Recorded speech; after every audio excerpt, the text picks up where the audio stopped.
Pakinggan nyo, ang ingay nitong electric fan ko, di ba? Sobrang ingay, dinig na dinig sa video. So, meron akong ilalagay dito sa phone ko para hindi nyo marinig yan.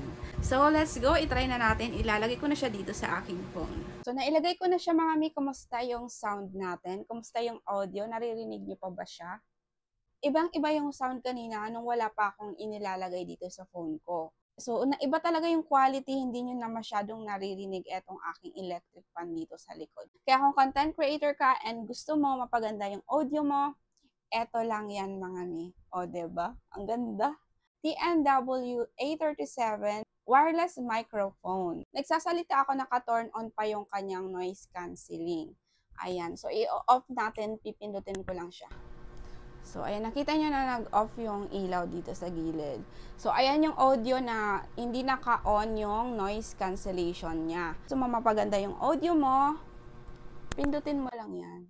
O, diba? Mas malinaw, hindi mo marinig yung mga background noise, hangin, nasa paligid mo. Ang ganda, invest ka sa mga ganitong gadget. Dahil mapapakinabangan mo yan. Long term, mga mi, mas maganda to kasi quality na at dalawa pa siya. Ito yung lalagyan niya, mi.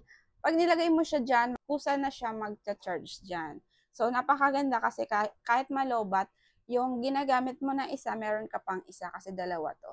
Or kung couple naman kayo na nag-vlog, maganda din siya gamitin kasi partner kayo. Pareho kayo mayroong microphone. So, kapag nalobat to, pwede mo gamitin tong isa kasi meron ka pang isa. Eto, i-charge mo na lang siya ulit dyan. So, ano pa yung hinihintay mo? I-check out mo na to. Nilagay ko na yung link dito sa my basket. Go!